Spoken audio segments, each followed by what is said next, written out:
All right, we get the lights. Someone, I'm trying to think, man. I'm gonna try to do it a little differently today because I didn't make it home this afternoon to print off my notes, so I have to do it here and here. I think it'll work out.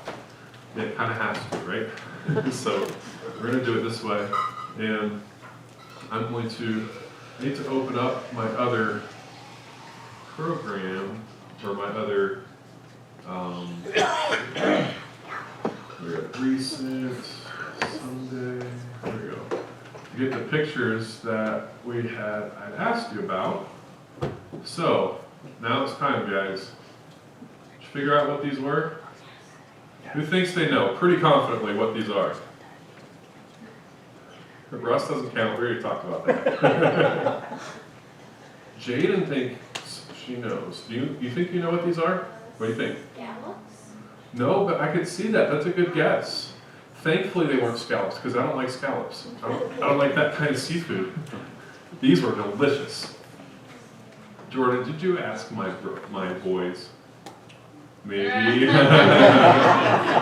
Uh-huh. Man, you can't trust this front row. Anybody else? I know I'm pretending like I can't see Carson's hand. All right, Carson, tell, yep. All right, so these are figs. Now, I don't know that I've ever had a fig other than the fig Newton. Now, let me tell you, they are not the same. These were delicious. I really like those. They looked a little weird, but my goal in this whole time was to try new stuff. It was kind of fun to do because vacation carbs don't count. So, especially in Israel, I mean, I think they're blessed, in fact. Whatever you eat in Israel is fine. But what are these down below? Yeah, those are dates, right? Those are a little more familiar, maybe. They had those quite a bit. They were best when they were soaked in syrup. It was just a dessert. I mean, it was like, I know dates are sweet already, but but they were pretty good. But yeah, those are figs. So that was fun for me to try something new. This is where we're going today. So we probably got at least one more kind of more Old Testament location, including Jericho. Not tonight, but we got a couple other locations like that. And then we're gonna, before too long, be getting into the Galilee area, where Christ's ministry, and I'm excited to share with you some of those things. We have another older site. I'm trying to keep it kind of chronological in a sense. So this is another one of the older sites. Hopefully it helps to kind of think through it that way. So if you can kind of see way up on the very top of this picture, you see Tel Dan. Okay, so Tel is basically just a hill of a city. And usually they've been destroyed and built again, but it's basically a hill or a mound where a city is. So it's the hill of Dan. Dan is a city, but it's called Tel Dan. So that's where we're going to be today. I had to start off with my breakfast for you. That's about 3 espressos. I just kept pushing it, I'm used to my coffee, so this was a little bit extra strong, but I got my volume in. So, and then we got a mixture of orange juice and grapefruit juice. That was kind of nice and refreshing. Kind of balanced the very strong espresso. And then this is pretty typical, a lot of pastries, but like I said, Israel carbs don't count. And so this was a chocolate croissant. It's really good. It looks like it's just burnt, right? It's not. It's delicious. This one had like a cream cheese filling, like that in it. I don't even remember what this one was. This, not so good right in the middle. It's like we would call it like a quiche. For some reason they decided it was okay to let it cool. Ew. So it was kind of an egg thing, but also had carrots in it, and it really wasn't that good. This is more just regular eggs. I don't know if you can tell, the white here is just cheese. Usually they would have about 6 or 8 different kinds of cheese. So that was really good. Some of them were a little different than I was used to, but in a good way usually. And then always fresh vegetables or fruits, so on top you have just, tomato for breakfast. They had this stuff all the time. So I don't know, tomato for breakfast. It was kind of nice to have something a little bit fresh though with some of this stuff. You see a date up there, apricot. I don't remember what the other one is, but so that was kind of typical. I don't know about you, maybe you're bored by this, but I kind of enjoy seeing some different foods too. So here's Fote again, and we are now in the nature preserve, the Dan. Okay, so we're way up north. If you remember the picture, we're way up north, which means we're getting to the foothills of Mount Hermon, they would call it, or we would probably call it Mount Hermon, right? So it's starting to get, there's more springs, we'll see that here in a minute, and you can see how green it is. There's these walkways through here, and it looks almost like a jungle. It's the only place, at least that I was in Israel, that looked like that. You had green other places, but it was, you know, a bush, and then it was dirt, you know, or you had things that were agricultural areas, but they were having to water it to get it that way. So this was really neat. But what he's standing by is, anyone recognize those leaves, perhaps? There we go. I think Maria said it. Bay leaves? Is that what you said? Yeah. These are bay leaves. I'm really impressed. So you maybe cook with them sometimes, or you watch on TV people cook with them, and then they smell good. But these are the leaves that they would make the laurels out of, or the crowns, the Roman crowns. So I don't know if it was because when they're done racing or whatever they're doing here, something to make you smell a little better or what. But this is what they would make the wreaths out of the victor, you know, the crowns. So that was kind of neat too. And I don't know how loud this is going to be. I didn't check. So, but this is just a spring. Yeah, they were. Wow, that's wonderful. But quite different from most other areas. You know, this is one of the main tributaries, one of the main springs that feeds the River Jordan. And kind of makes sense why everything's so green down there, right? If there's that much water. And this is just one of three main ones that would come and join up with the Jordan River. I talked before, we were looking at the Dead Sea, that even with this much water, they're using so much of it, the Jordan River is not actually high enough to flow into the Dead Sea. So it's still, the Dead Sea is still receding, and part of it's because they're using a lot of this fresh water for drinking and other things too. We're now, this is not the first thing we saw, but historically speaking, chronologically speaking, this will be the first thing here. So this is called the Gate of Abraham, right? Anyone want to guess why? All right, this is a trick question. This doesn't actually go back to Abraham's time, okay? But it's within about 400 years of Abraham, which is quite significant, in fact, still. So what we have here is a mud brick gate. This was the earliest remains of this city. And if you go about 400 years after Abraham, actually the Israelites were not even in Israel at this time. Anyone know where they were? I think I heard someone say it. Egypt.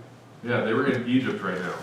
So I know they're not here, and it's not tied directly to them, but I still think it's pretty amazing to see a gate of a city that dates back to when the Israelites were in Egypt. They, at this point, this was probably a little prior to when they were actually in the full throes of slavery, even. So even prior to when it was the worst for them. But when they were still growing and thriving. Perhaps they were in that slavery period, but that's how old this was. But this isn't part of the main city of Dan anymore. Now, as we walk through this nature preserve, you walk out of the forest and then you see these stone walls. And these are the city walls of the city of Dan. And we see this a number of times in Scripture. Where does the name Dan, what does it make you think of? Who is Dan? It's a tribe. So I said not just what or where, but who, because it was one of the sons of Jacob, right? So one of the 12 sons, so one of the 12 tribes. In fact, they are one in Revelation that are left out of the 144,000. We might see why here in a little bit, okay? But at this point, it's not a high point. If you remember, like we saw with Megiddo and the fortress on Carmel and Masada, a lot of times you would have a city or a fortress in a good location because either roads or height. This isn't quite the same. It's hilly here, but this isn't the high point of the whole area or anything. But with the water, you can kind of see why it's so important to have something right here with the access to fresh water. And it actually was very remote from anything else. We were on the road for quite a while. It was on Route 90 is their main road. It goes north to south. It actually covers 330 miles. But that's all of Israel, north to south. You can travel it if you go straight through in about 6 hours. So it's very much different than what we think of as a country, and especially when we get to Galilee, I think it'll matter even more to us, just the size of it. But Jordan, your name, it means coming down from Dan, Jordan. This is the source of the Jordan River. So that's where this comes from. It comes from the city of this area of Dan. So the sources of fresh water for this whole region of Israel, you have number one is desalination of the Dead Sea and Mediterranean. 45% of the water, the fresh water used in Israel, comes from salt water, and they remove the salt from it. Second is from aquifers in the coastal plain and the mountains, and the third is purification then of their basically recycling of water. They won't use that. Sometimes you will see a sign for washing only. In other words, please don't drink this, because this has been recycled to a point, but it's not drinkable. But they have to do that to be able to keep their potable water for that use. So let me see if I can get back to my notes here. All right. Then there's two more sources of water. The fourth main source is brackish water. Anyone know what brackish water is? Jade? It's the mixing of salt water and fresh water. Right? Okay, you adults should have known that. Come on. It's the mixture of salt and fresh water. So you'll see it, I think of down in Florida, when you have the intercoastal, and you have that mixture of fresh water, and the salt water. Well, they'll actually use this, and I had no idea, they'd actually use this for olive tree irrigation. And if you irrigate olive trees with salt water, they actually respond and react to the salt water and make more sugar to counteract the salt, and you actually have sweeter olives. I thought that was pretty cool. And then lastly, the last use of our source of water is the Sea of Galilee. And they kind of use that as if we're low in these other areas, we'll take stuff from the Sea of Galilee, that kind of thing. But all the way up, as we were driving up to Dan, we were kind of getting narrower and narrower. So he keeps saying, okay, now we're 20 miles from Syria, now we're 10 miles from Syria, now we're 1 mile from Lebanon, and it kind of just makes you, we weren't nervous ever. But you do start seeing in this area, you start seeing electric fence, you see signs saying, warning, mines, and you decide I'm not going to go adventuring on my own. And you didn't see soldiers everywhere, but they're watching these borders from the air the whole time. And definitely had a different feel to it up there a little bit as we're looking over. We're seeing sometimes a village in Lebanon. You can see kind of, a mile or two away on a hill. And you realize how close we are to everything. We drove through a town called the Village of 8, and it goes back to a 1917 battle when 8 were killed. And they called this village that. But we were up here in the Tel Dan Nature Preserve, and then the Dan Spring we saw. And then I want someone to turn to Judges chapter 18, if you could help me out with that. Someone who can still see their Bible, either if you're close to a window or have an electronic. Judges chapter 18, verses 27 to 31. So not a whole lot of verses, but if you'd be willing to read those for us, I would greatly appreciate it. Judges 18, verses 27 to 31. Anyone capable of doing that? And they took the things which Micah had made, and the priests which he had, and came unto Laish, unto a people that were quiet and secure. And they smote them with the edge of the sword, and burnt the city with fire. Would you, I don't remember, through 31, I don't remember where you are. That might be, that might was have been it. 27. Okay. Keep going through 31 if you don't mind. Okay, and there was no deliverer because it was far from Zidon, and they had no business with any man. And it was in the valley that lieth by Beth-Rahab. And they built a city and dwelt therein. And they called the name of the city Dan, after the name of Dan their father, who was born unto Israel. Howbeit the name of the city was Laish at the first. And the city and the children of Dan set up the graven image. And Jonathan the son of Gershom, the son of Manasseh, he and his sons were priests to the tribe of Dan until the day of captivity of the land. And they set them up Micah's graven image, which he had made all the time that the house of God was in Shiloh. Thank you, Russ. All right, a couple things did you catch, all right? Why did they decide, I think Laish is a good city to go attack? It was so far away, it was remote, there was no help for them. And I don't know if you caught, I don't remember how it said it, but it was a peaceful city. So it was easy pickings. These guys are a little bit lazy, it seemed. If you read prior, Dan, the tribe, they never really found a spot of their own. They hadn't been able to kick out certain people, and then they found this spot, and hey, I think this will be a good spot for us to So they go up to what was called Laish. So that would have been, if I'm right, I think that would have been at the time with, or it still would have been called that with the Gate of Abraham, remember? Okay, so that would have been the city of Laish. And then now, they destroy that, they build their own city, they call it Dan after their father or the head of their tribe. So that's the beginning of Dan. Did you notice what else happened at the very beginning of this city? What was there that they set up right away? Graven image. Graven image. So it's already, the people of Israel already were setting up idolatry in this city. This was a religious city ahead of idolatrous worship right from the very beginning for them. Okay, so that'll be important as well. All right, one of the places you will find, if you do a word search for Laish, all right, one of the things you will find is Abraham actually was here. So that gate, called the Gate of Abraham, it was named actually after the archaeologist who found it, not after Abraham. It makes a better story if you say it's from, named after Abraham. But Abraham was actually in this city. So we go back 400 years prior from before that gate we saw, and this is actually the area, the city where Abraham rescued Lot.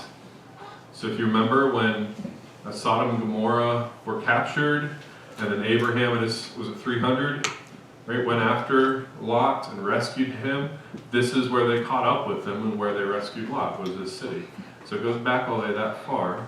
And then now we're going to jump forward. I want someone else to turn to 1 Kings 12, and I'm going to have you read verses 26 to 30 in just a minute. But 1 Kings 12, 26 to 30. So I want us to jump forward a little bit to the time now where these stones were laid and this wall was built. Okay, I'm going to show you some more of this city as well. But we're going to be to the kings, time of the kings now. Okay, so who's the first king of Israel? Kids, remember? Saul, right? And then who? And David, and then who? All right, and then we had 3 kings with a unified kingdom, and that's all we got, right? As soon as Solomon died, already, this kingdom that God established is split. So do you remember what the southern kingdom was called? Starts with a J? Judah. And the northern kingdom we still called Israel. Okay, so when that nation split, at the death of King Solomon, Rehoboam was Solomon's son. And if you were to read in this First Kings around this whole section, if you remember, some Jeroboam and others from the northern tribes, they came to Rehoboam and said, "Hey, Rehoboam, Solomon has really been taxing us very heavily. We can't take it. We need you to help out." And he gets some advice from some older people, and they say that's a good idea, and then some advice from his younger friends, and they said that's a stupid idea. Instead, you should make them pay more. Remember that? And he listens to them, and it divides the kingdom. They say, "Fine, we're gone." And this is part of God's judgment on the line of David, but he just didn't do it during Solomon's time. So if we have someone read 1 Kings 12, 26 to 30, then I'll show you some more pictures. Who's got 1 Kings 12, 26 to 30? Mike, thank you. And Jeroboam said in his heart, "Now shall the kingdom return to the house of David. If this people go up to do sacrifice in the house of the Lord at Jerusalem, then shall the heart of this people turn again unto their Lord, even unto Rehoboam king of Judah, and they shall kill me, and go again to Rehoboam king of Judah." Whereupon the king took counsel, and made 2 calves of gold, and said unto them, "It is too much for you to go up to Jerusalem. Behold thy gods, O Israel, which brought thee up out of the land of Egypt." And he set the one in Bethel, and the other put he in Dan. And this thing became a sin, for the people went to worship before the one, even unto Dan. All right, so what else did you find now? We've got another one of these kings, and when he sets up his reign, what's the first thing he does in Dan? Golden calf. Where did you hear about a golden calf already? Where have we heard that before? Remember Moses? Well, we talked about it a little bit this morning. If you remember too, we just referenced it. And he was gone for a few weeks, and they started saying, "Oh no, our leader's gone, so we need a substitute." And the first thing to do is, here is a man-made representative of God in the shape of a calf, of an animal, and worship it. And now, they didn't learn their lesson there. You know, that should have been just burned into their minds from when they were reading the Old Testament. Jeroboam knew better. But what did he do? He made another couple calves. So one was in Dan, and one was in Bethel. Okay, so Jeroboam decides to do this. Did you catch why he decided to do this? Why wasn't he content to let them go down to Shiloh? Okay, he was afraid he would lose power. Why is that? Where is Shiloh? Wasn't Shiloh the word, Michael? It says go up to, it's too much to go up to Jerusalem. To Jerusalem, okay. All right, so the temple in Jerusalem, because Solomon built it, right? I was thinking it said Shiloh right after that too, didn't it? No? Who knows what I'm thinking about? Anyway, Solomon built the temple. The temple's in Jerusalem, which is in what nation now? It's in Judah. So what happens to all the people of Israel and their division now if they have to go to Judah 3 times a year to worship, right? They're going to have their loyalty maybe questioned, and they're going to become familiar with Judah, and they're going to maybe, Jeroboam's going to lose some power here, because religion means money, right? I'm thinking very secularly here, okay? That's just the reality, right? We know the way religion works. Hopefully not us, okay? We're not all about money. But generally speaking, religion means money, and money means power. So if he can build religion into their system, that means he keeps more money, which also means he keeps more power, and he can keep it centralized within Israel and have them not go to Judah, into Jerusalem, to the temple. So he builds onto this city that already exists. But here, if you go back here, see the wall, if you were to continue this wall to the right side, okay, it's going to end a little bit past where the picture ends right there, and then you're going to come around this corner and you see this this paved section of cobblestones, and then these, I'm going to show you in a second, a placard. Let's go do that now. This is, I know it's kind of faint, but this was a picture that was there, basically of what it would have looked like, if you can see it. I know it's faint, but you see how here was the wall, okay, we walked right along here, came around the corner, and here's this paved outer piazza, okay? But you could pull your chariots out there, and then the entrance is right here. So the walls we see are only, what, this high probably? But they would have been built up like a regular fortress, and you'd have to go through these gates, and then they would kind of zigzag. Why would they kind of zigzag a little bit? What benefit would that do? Would that have, do you think? Harder for an army to get through. Yeah, harder for an army to get through, right? You can't just walk right in and then you're into the whole city. So that's basically what it looks like. And then here in just a minute, it's even more faint, I know, but if we can come up here and then go up the hill, we're actually going to see the original gates. So these gates go back to the time of Jeroboam II. So it's a couple kings after Jeroboam I in Israel. When we go up on top of the hill, up here, those are the original gates from Jeroboam I that we just read about. So we'll see those here in just a second. Okay, so here's the main entrance, and imagine it taller, right? It was built up more, but these are original to now the time of Jeroboam II. So now we're kind of up on that chariot parking area, where those people on the right side are walking in through the main gates. This is called the Stele of Dan, the Steele. And we know of the family of David, right? He's one of the main characters in the Bible. For centuries, no other place was there found a record of the family of David. Only in the Bible. So guess what that caused critical scholars to do? Right? It was a fabrication. Basically, they kind of turned David into a King Arthur and the Round Table, and it kind of made it into a, is it fable, is it true, and it kind of turned David into that. Until outside of these, right there, where we were, where you just saw outside of these gates, they found this stele, or this inscription, this stone inscription, and it mentions, it's not a religious source, it was from the Canaanites, and it mentions the family of David. And in fact, those highlighted letters, can you kind of maybe just barely make out right here? That is actually mentioning the family of David.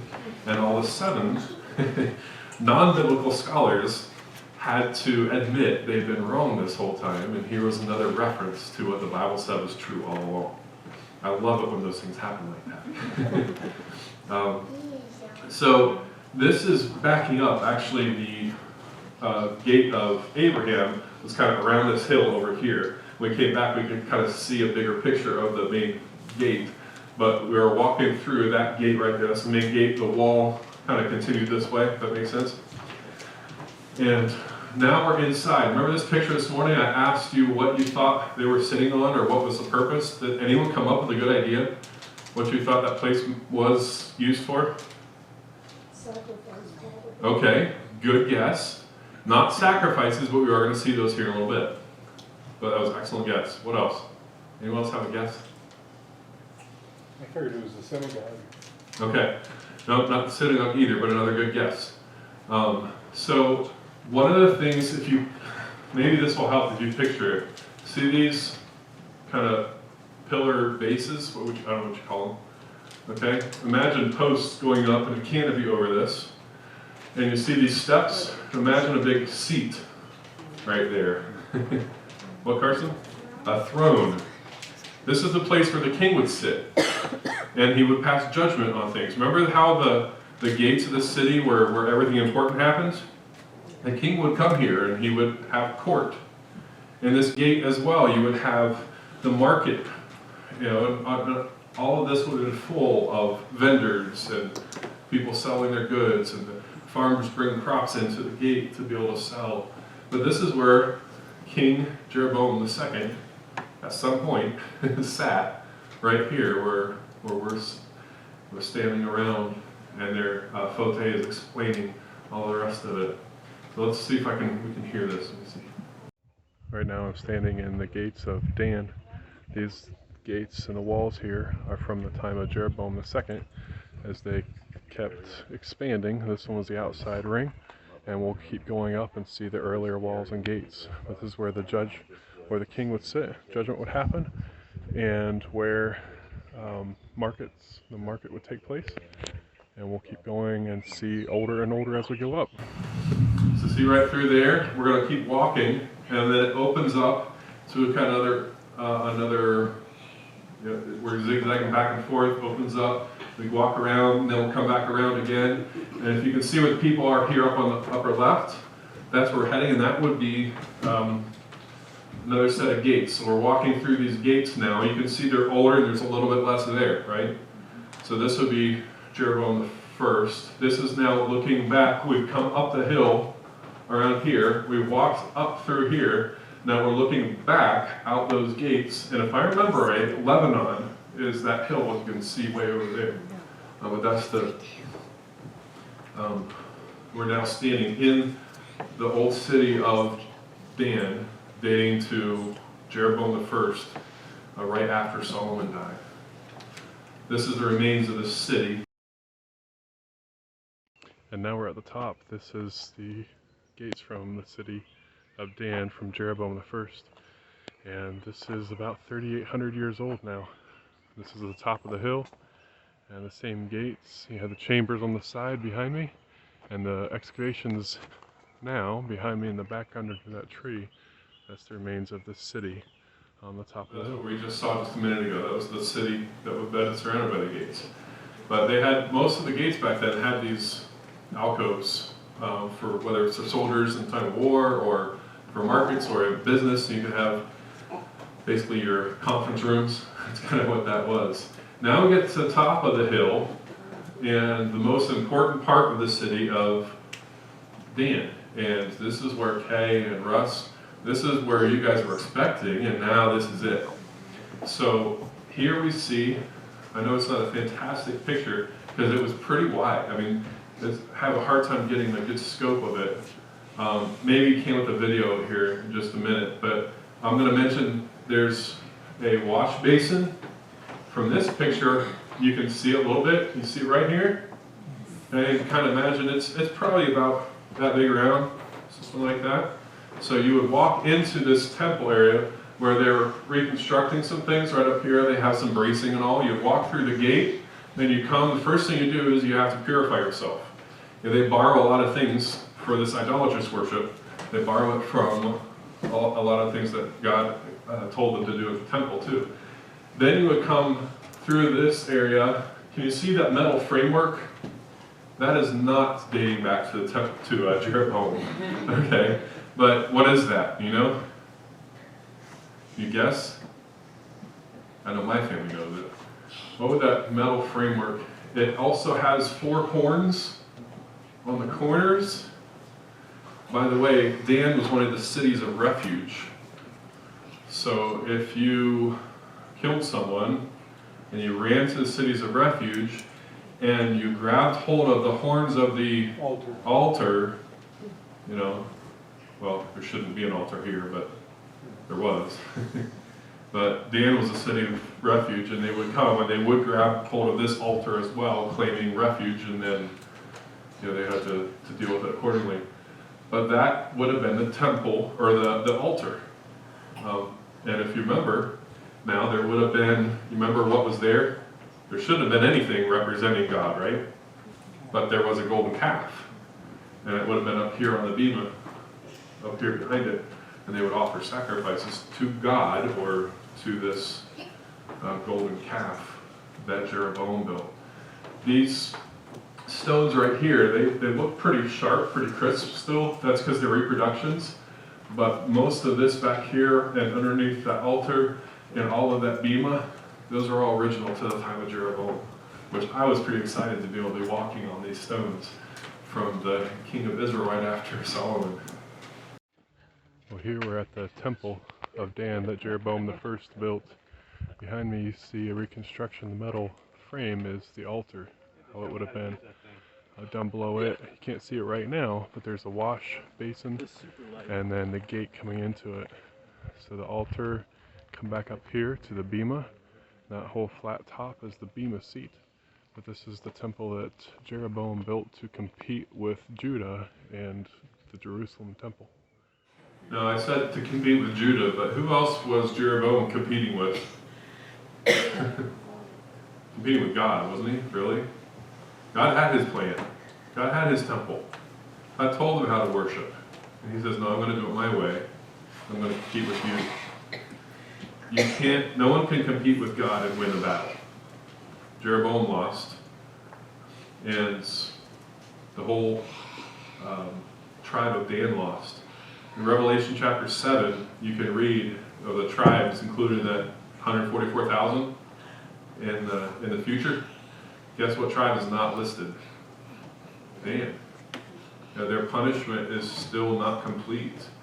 No one can compete with God and win the battle. And this was a sad lesson for me, but a one that I enjoyed seeing, to be able to be walking there. So let's do this one real quickly, because there's not a lot. There's a lot here, but it's Roman history, and that's new stuff.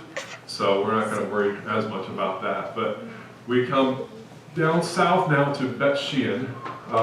If you look it up, you can look up Bethshean, Beth Shean, but they call it now Bet Shean.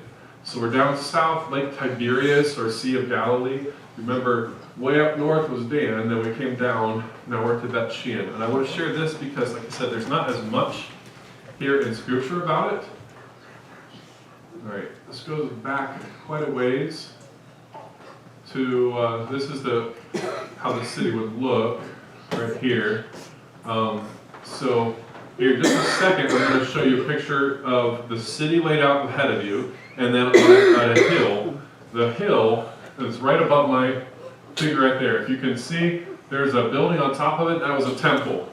And then there's this kind of rectangular building, and this theater. Okay, you're going to see the theater, and then the hill. That would have been the original city of Bet Shean, or Beth Shean. And, but this all that was developed underneath here, this was a Roman city called Scythopolis. When Thutmose III took Megiddo in 1468 BC, he also took Bet Shean. This is an older city historically in Scripture because this city is where Saul and Jonathan, when they were killed, then if you remember, they took their bodies and they hung them on a city wall, by a city wall. Do you remember that? It was at Bet Shean. So this is, I'll get to that in a second. This is Bet Shean.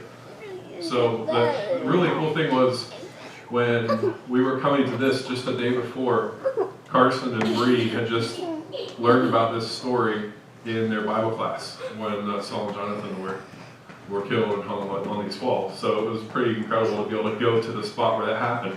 The gates aren't there anymore. There's not much left from this time of David and Saul and Jonathan, but it would have been probably at the base somewhere where the gates were, and then they would hang them outside of the city gates where everyone could see them, because it was to be a warning for everyone, don't mess with us. And in order to go into the city, which everyone did, you went through the city gates and everyone would have seen Saul and Jonathan. But the city laid out below you is Scythopolis, and it was a Roman city built after Saul and Jonathan. It went back to Shishak in 924 BC. Alexander the Great took this city in 332. Pompey is one of the guys who built most of what we see here. It would have had a population of about 60,000 people. The Byzantines would later take it and build churches on it, but it was the capital for one of the areas of this time. A lot of history's happened here. The gates, like I said, would have been at the base of that tell, or that hill. It has the biggest bathhouse in Israel. We'll see that in just a second. But see the canopies? Right, that's the bathhouse. That's the theater. I didn't get to go into the theater because we walked up to the top of the hill, and if not everyone did that. It was a bit of a hike, so they all went to the theater and just heard Fote talk, and so I missed that part. But you could, I think I might have a picture later where you can see a little bit. This is kind of the upper deck of the theater, and then it goes down into the hill below you, and you can see it there. But there you go. Okay, so this is facing the other way. You see the black stones we were seeing the back side of it here, and this is the stage up front here. Pretty large theater. But this is the bathhouse. This would have been the outdoor pool, okay, and some of the mosaics still from a couple thousand years ago. Here's what the bathhouse would have looked like.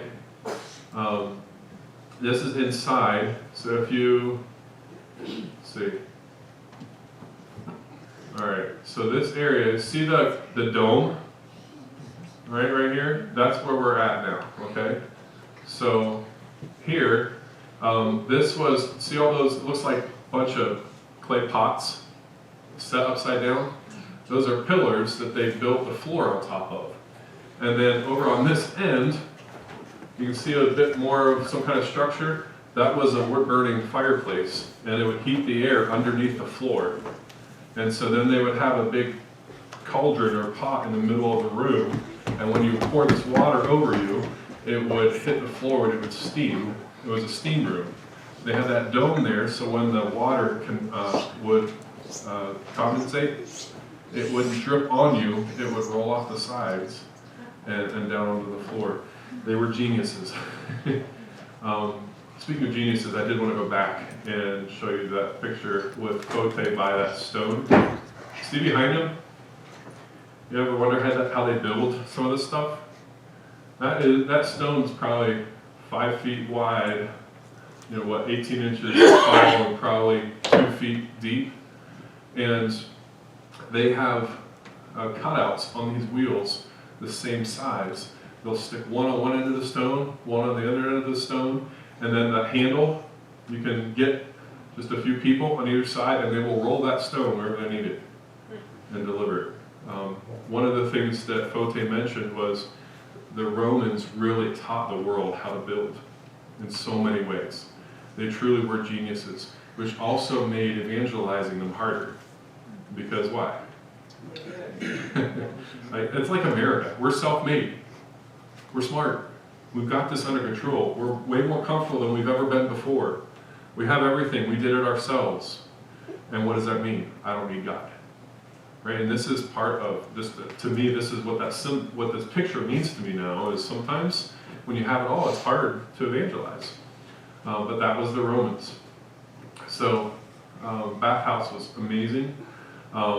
Pretty genius. It was really big. This was just one of 2 bathhouses in that area. They had this bit, I think it's called bituminium. So he told us, everyone lick your finger. You guys don't have to do this, but everyone lick your finger. You could tell it was after COVID, kind of. Everyone lick your finger. And then he said, wipe it on this stone and then taste it. No one wanted to do it. So he poured some water on this stone and then he licked his finger and he tasted it. And you could taste oil.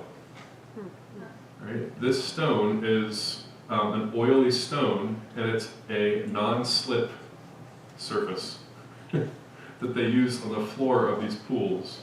And it was oily, and it wouldn't get slippery when you're walking on it when you were soaking wet.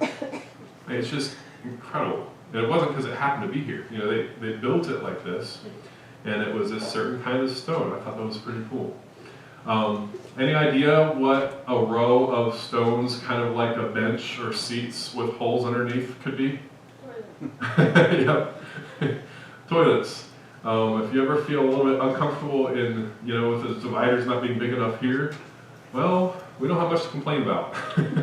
Because they would have a channel of running water underneath that bench to take everything away. But that was the latrine. And then here's the main road. This is incredible to me. They had, if you see how the stone, this is called the Cardo. It's always going to be in a Roman city, it's going to be a north-south road. All right, so this is the Cardo. You see the columns, the pillars on the left. There would also be pillars on the right, and either canopies or roofs, and that's where all the market would be, walking down, and businesses all along this.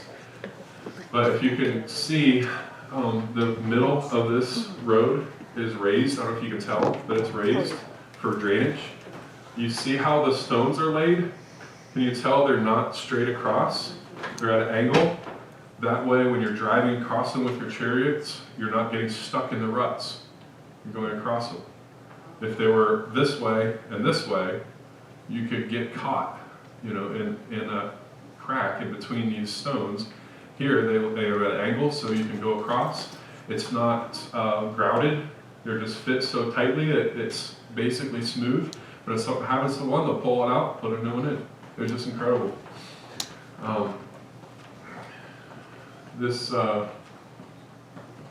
So now I'm up on the hill, okay, on the tell of Beit, looking down at the city.